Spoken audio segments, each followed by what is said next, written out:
Ladies and gentlemen, do y'all know who this player is? His full name is Mendes. He was the first player ever to play against his own dad in the same game. It was beautiful to watch. Now here's the problem. His dad is a fullback who goes by the name Nuno Mendes.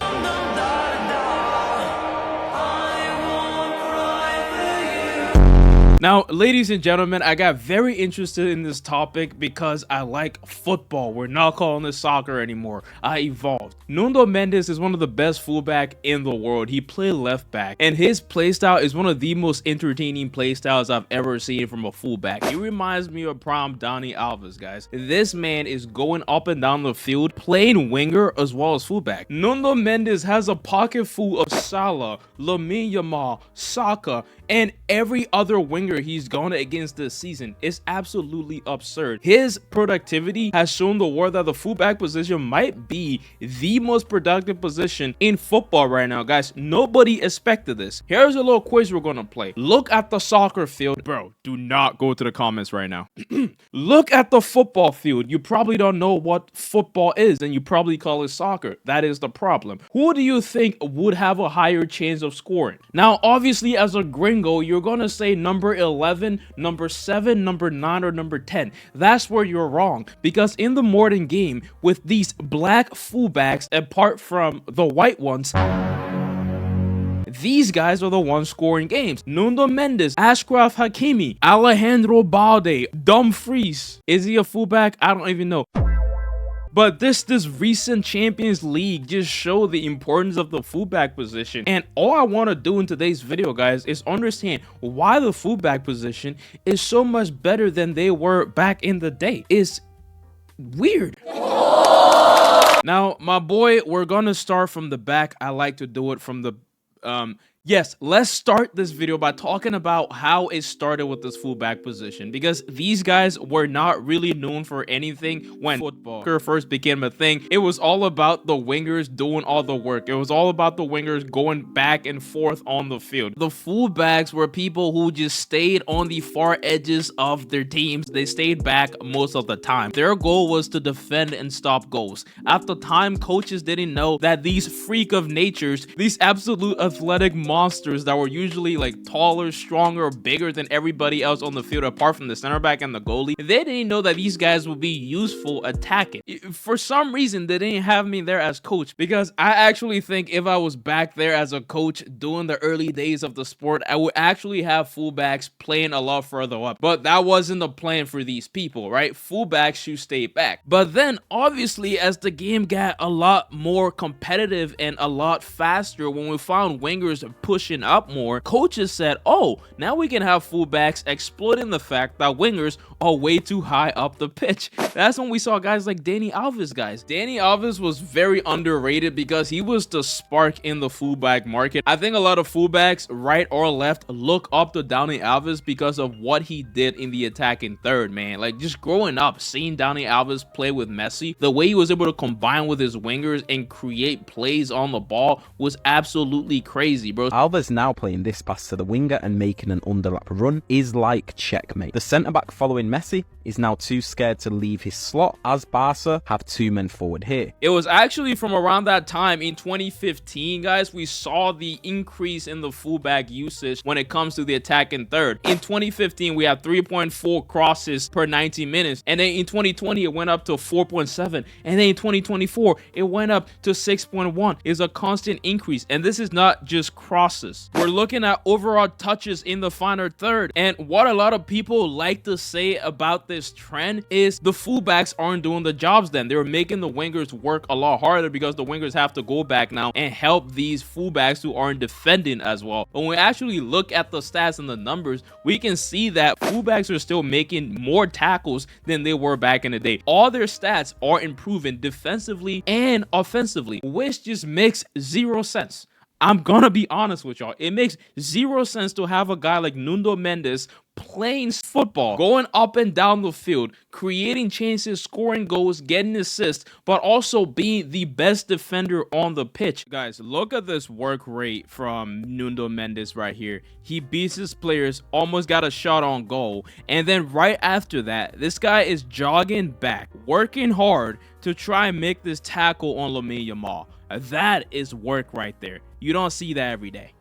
That is literally like being LeBron James. That is the definition of being a dual threat quarterback. I talk about how wingers were being overused and unfairly treated by the system. Fullbacks might be the next in this conversation. If they're doing everything for the team's success, they might as well be the highest paid, bro. They might as well be.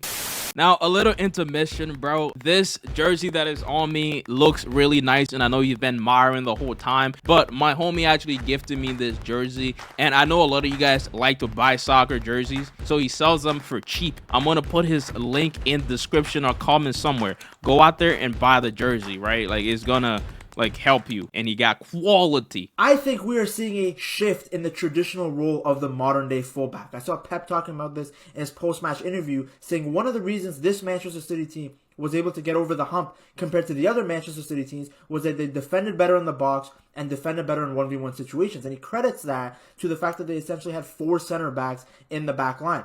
And I thought this was an interesting observation because a lot of other teams that were successful this season used a similar blueprint. So that is what most people are saying about the effectiveness of fullback, because you have teams that are really defensive, but also have these fullbacks that can attack, but they're not losing the defensive structure. So they're owing that to the fact that fullbacks are acting like center backs. And that don't make sense to me, because from what I see on the field, right, from what I see of actually good fullbacks playing the game, they're not all big, they're not all crazy strong. These guys are just super technical and super athletic, right? They're not center backs. When we look at Achraf Hakimi, he's not a center back. We look at Balde, he's not a center back. When we look at a guy like Nuno Mendes, he's not a center back. Even the older fullbacks that kind of sparked this revolution in the position, Marcelo, Dani Alves, and I know there are other people out there, bro. I just been tapped out for a little bit, but these guys weren't huge. They more so use their technical abilities to exploit the position. I honestly think this guy have a point though, because the way teams are lining up now is that they're having more people drop back in the defense and using the fullback like a false fullback.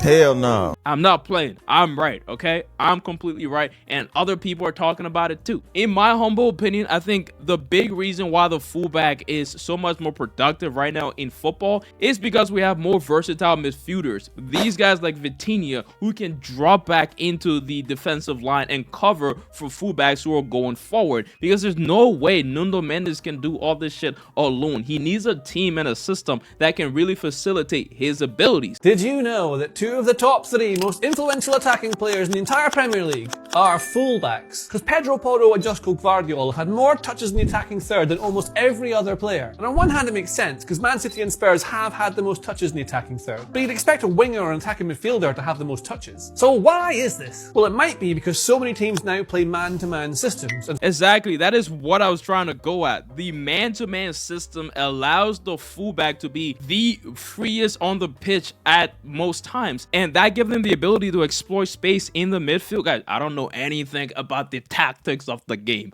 I'm just a yapper on the internet, but that gives them more space to exploit teams. If you have a fullback like Nuno Mendes, the Achraf Hakimi, people who can run at players and beat players, these guys become very dangerous, especially when they have space to exploit. so managers need to get players free to receive passes. Now, one way is to have attackers drop to drag defenders out of the way. But what if you push a defensive player somewhere the opponent doesn't want to go? Because if a fullback goes high and central early, the opposite winger can't track them all the way, or the shape is compromised. And so they have to hand over marking responsibilities. But when? And although there's a risk of being counter-attacked, in these little moments of tension, players like Porro and Gvardiol can cause man-marking panic as defenders react to their new positions and being overloaded. So that is kind of bringing everything together. The fullback being the most productive individual on the field for a team gives them so much freedom. It helps with the fluidity of the front three. It helps with the fluidity of the midfield and even the defensive line. That's why I think PSG winning the Champions League and Portugal winning the National Leagues, the National Europe League, whatever the hell y'all call it, bro, Jesus. All of that is only evidence to the effectiveness of this position and this new style of soccer that is emerging.